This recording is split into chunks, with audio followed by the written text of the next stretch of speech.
বাংলাদেশ দল বিশাল লাভের মধ্যে রয়েছে। বিশ্বকাপ না খেলার পরেও বাংলাদেশ যেভাবে আইসিসি কে প্রেসারে ফেলেছে, শেষ পর্যন্ত আমিনুল ইসলাম বুলবুল মানে পাকিস্তান ক্রিকেট বোর্ডের প্রধান, তাদের সরকার, সেনা প্রধান, তাদের বক্তব্য, তাদের মন্তব্য, আইসিসির কমান্ড সবকিছুকে উপেক্ষা করে বুলবুল সাহেবের যে অনুরোধ সেটাকে রাখতে শেষ পর্যন্ত সম্মত হওয়ার কারণে ক্রিকেটীয় যে যুদ্ধ, ক্রিকেটীয় যে চতুর্থ বিশ্বযুদ্ধ লাগার কথা ছিল সেই যুদ্ধটা লাগলো না।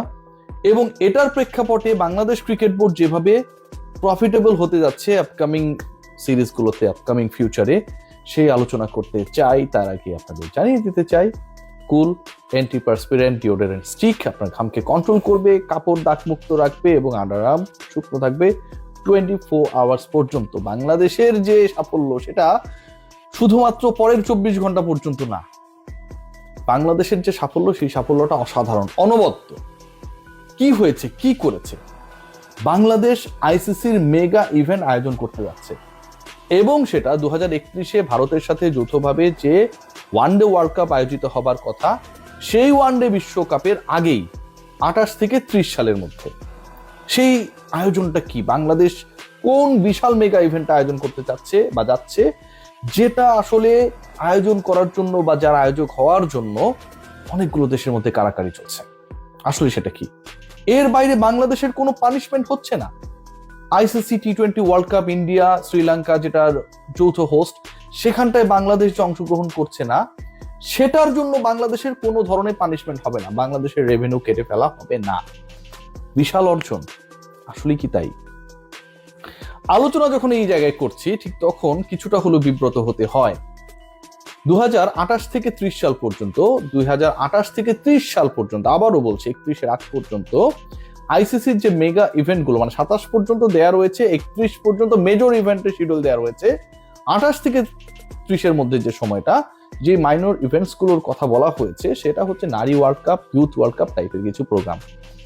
বাংলাদেশ দল টি-20 বিশ্বকাপকে বিসর্জন দিয়ে যুব বিশ্বকাপের আয়োজক হবার খুশিতে ব্যাপক আনন্দিত। বাংলাদেশ ক্রিকেট বোর্ড ব্যাপক আনন্দিত। বিশাল অর্জন না? যুব বিশ্বকাপ হবে ভাই বাংলাদেশে। 2028 সালের দিকে বাংলাদেশে যুব বিশ্বকাপ হবে এবং যেই যুব বিশ্বকাপকে কেন্দ্র করে ইন্ডিয়া, অস্ট্রেলিয়া, ইংল্যান্ড, এই যে বড় বড় দেশগুলো রয়েছে তাদের মধ্যে কোনো কারাকারি নেই।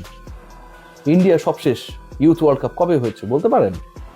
আন্ডার 19 ওয়ার্ল্ড কাপ সবশেষ যেটা হলো, সূর্যবংশীর সেই ইনিংস ফাইনালে 170+ দেখেছেন নিশ্চয়ই, সেটার আয়োজক হবার প্রস্তাব ছিল সাউথ আফ্রিকার কাছে, আয়োজক হতে রাজি হয় নাই নামিবিয়া, জিম্বাবুয়ে শেষ পর্যন্ত সেটা আয়োজন করে। এমন একটা ইভেন্ট, যে ইভেন্টটা বাংলাদেশ আয়োজন করতে যাচ্ছে এবং যেটার খুশিতে আমরা বগল বাজানো শুরু করে দিয়েছি, সেই ইভেন্টের কোনো ভ্যালু নাই। সেই ইভেন্টকে পেতে কারো মধ্যে কোনো প্রতিদ্বন্দ্বিতা নেই, যারা পায় তারা করতে চায় না।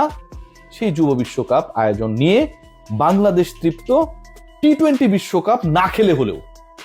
বুলবুল সাহেবের বিশাল সাফল্য। এবার আসি প্রথম পয়েন্টে, যে বাংলাদেশ ক্রিকেট বোর্ডের উপর কোনো স্যাংশন আসছে না। বাংলাদেশ ক্রিকেট বোর্ডের উপরে স্যাংশন আসবে, আইসিসি এই কথা কবে বলেছিল? বাংলাদেশ ক্রিকেট বোর্ডের উপর বিশাল একটা স্যাংশন আসছে, এই বক্তব্য কি কখনো আইসিসির পক্ষ থেকে আমরা পেয়েছিলাম? বলে নাই, ধারণা করা হয়েছিল। বাংলাদেশ ক্রিকেট বোর্ডের উপর স্যাংশন আসবে না, বাংলাদেশ ক্রিকেট বোর্ডের উপর স্যাংশন আসবে না। বাংলাদেশ টি-20 ওয়ার্ল্ড কাপে খেলে নাই, তারপরেও এটা কি বিশাল অর্জন? বাংলাদেশ যদি টি-20 ওয়ার্ল্ড কাপে খেলতো, পাকিস্তান ভারত খেলছে, ভারত পাকিস্তানের যে শত্রুতা সেটা নিশ্চয়ই ভারত এবং বাংলাদেশের মধ্যে বৈরী সম্পর্ক বা বৈরী সম্পর্কের মাত্রার চেয়েও অনেক বেশি। সেই জায়গায় ইন্ডিয়া পাকিস্তান খেলছে, অথচ বাংলাদেশ সেই বিশ্বকাপ থেকে নিজেদের সরিয়ে নিয়েছে। ইন্ডিয়া পাকিস্তানের মতো চিরবৈরী দেশ, তারা খেলছে, বাংলাদেশ সেখান থেকে সরিয়ে নিয়েছে। ক্রিকেটের বৃহত্তর স্বার্থে আমিনুল ইসলাম বুলবুল রিকোয়েস্ট করেছেন মাহসিন নাকভিকে, পিসিবিকে, এবং সেই রিকোয়েস্ট শুনেই শান্তির বার্তা চলে এলো।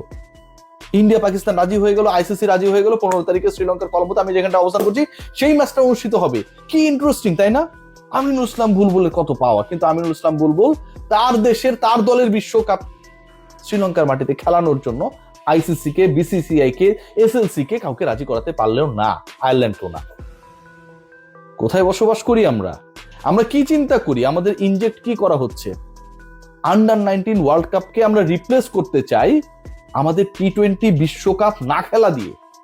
একটা প্রজন্ম যারা তৈরি হয়েছিল এই ওয়ার্ল্ড কাপটা খেলার জন্য, এই যে পরের বিশ্বকাপ আর এখনকার বিশ্বকাপের মাঝখানে যে একটা 2 বছরের গ্যাপ, 4 বছর হয়ে গেল। সবশেষ ওয়ার্ল্ড কাপ আমরা খেলেছিলাম 24-এ, এরপরেরটা খেলবো আমরা 28-এ। এই যে 4 বছরের গ্যাপ, এই 4 বছরের গ্যাপ কি দিয়ে পরিপূরিত হবে আমরা কেউ জানি না, আমরা কেউ সেটার খোঁজ করি না। ইন্ডিয়া পাকিস্তান ঠিকই খেলছে, এবং ইন্ডিয়া পাকিস্তান যে খেলবে শেষ পর্যন্ত সেই কথা বিভিন্ন সময় বিভিন্ন ভাবে বলারও চেষ্টা করেছি। ভারত পাকিস্তান তারা খেললে কোনো সমস্যা নেই, কিন্তু বাংলাদেশ বিশ্বকাপে অংশ নিলে বিশাল সমস্যা। চিন্তা করে দেখুন, ভারত পাকিস্তান খেলছে, পিসিবি রাজি, বুলবুল সাহেব রিকোয়েস্ট করছে ক্রিকেটের স্বার্থে যে ভারত পাকিস্তানের ম্যাচটা ক্রিকেটের ইকোসিস্টেম ঠিক রাখার জন্য প্রয়োজন, এবং তারা খেলছে। কিন্তু বাংলাদেশ বিশ্বকাপে খেললে ক্রিকেটের ইকোসিস্টেম নষ্ট হয়ে যেত। তাই যদি তাই না হয়, তাহলে ক্রিকেটের ইকোসিস্টেম ঠিক রাখার জন্য তো বাংলাদেশকে বিশ্বকাপে অংশগ্রহণ করানোর ক্ষেত্রে PCB, SLC, Irish cricket board, BCCI, ICC তারাও একটা স্টেপ নিতেন। আপনি আপনার দলের বিশ্বকাপকে বিসর্জন দিয়েছেন। আপনি যেই ক্রিকেটটা খেলতে চান, যেই ক্রিকেটারদের খেলতে দেখতে চায় দেশের মানুষ, সেই ক্রিকেটারদেরকে আপনি খেলার সুযোগ করে দেন নাই, অথবা সেই ক্রিকেটাররা খেলবে কি খেলবে না সেই জায়গায় নেগেটিভ ডিসিশন দিয়েছেন। আপনি আবার বলছেন ক্রিকেটের ইকোসিস্টেম ঠিক রাখার জন্য ইন্ডিয়া পাকিস্তানে খেলা দরকার। পৃথিবীর কেউ কি বিশ্বাস করবে ভারত বাংলাদেশের মধ্যে শত্রুতা যতটা, সেই শত্রুতার মাত্রা ভারত এবং পাকিস্তানের মধ্যে, বাংলাদেশ এবং ভারতের মধ্যে যতটুকু শত্রুতা তার থেকে কম? নিশ্চয়ই না। যুদ্ধ বিমান দিয়ে যুদ্ধ করতেছে ওরা, কয়দিন পর পর গ্যাঞ্জাম লাগে। তারা এত বড় শত্রু হবার পরও তারা নিজেরা ঠিকই নিজের টুকু বুঝে নিয়েছে, এবং তারা খেলতে রাজি বুলবুলের রিকোয়েস্টে, বুলবুল সাহেবের রিকোয়েস্টে। আর আমরা বিশ্বকাপটা খেললাম। বাংলাদেশে ক্রিকেট কোন পথে যাচ্ছে? যুব বিশ্বকাপ আয়োজনকে আমরা বিশাল স্তুতির কারণ হিসেবে দেখি। বাংলাদেশে যুব বিশ্বকাপ যখন আয়োজিত হবে 2028-এর কথাও যদি ধরি, সেই সময়টা তো যে টাইমিংটা ধরা হচ্ছে বা যে টাইমিংটা expected, that is the timing much more related or relevant to the BPL. Bangladesh premier লিগের টাইমে আপনি কিভাবে ভেন্যু অ্যাকোমোডেট করবেন? হয় আপনাকে বিপিএল পিছিয়ে দিতে হবে, অথবা আপনাকে সরে আসতে হবে হোস্ট করা থেকে। এবং একই সাথে বাংলাদেশের ওয়ানডে ক্রিকেটের যে শিডিউল, টি-20 ক্রিকেটের যে শিডিউল, মানে ইন্টারন্যাশনাল শিডিউলের কথা বলছি, যখন আপনি এরকম একটা টুর্নামেন্ট আয়োজন করবেন, নিশ্চয়ই একটা ভেন্যুতে আপনি করবেন না, সেই পার্টিকুলার শিডিউল থেকে আপনাকে সরে আসতে হবে। আজকে বাংলাদেশ যদি এতই গুরুত্বপূর্ণ হতো, সব বাদ দেন, বিশ্বকাপ সব বাদ দিলাম, everything is not important right now to discuss, সবকিছু বাদ দিয়ে দিলাম, ইন্ডিয়া যে বাংলাদেশে আসলো না, এই ব্যাপারে কোনো সমাধান করতে পেরেছেন? পাকিস্তান ইন্ডিয়ার সাথে খেলবে, ইন্ডিয়া পাকিস্তানের সাথে খেলবে, শ্রীলঙ্কার মাটিতে খেলা হবে। বুলবুল ভাই রিকোয়েস্ট করেছে, এটা সবাই মেনে নিয়েছে, ওনার রিকোয়েস্টের কারণেই শেষ পর্যন্ত এই খেলাটা হচ্ছে, সব ওকে।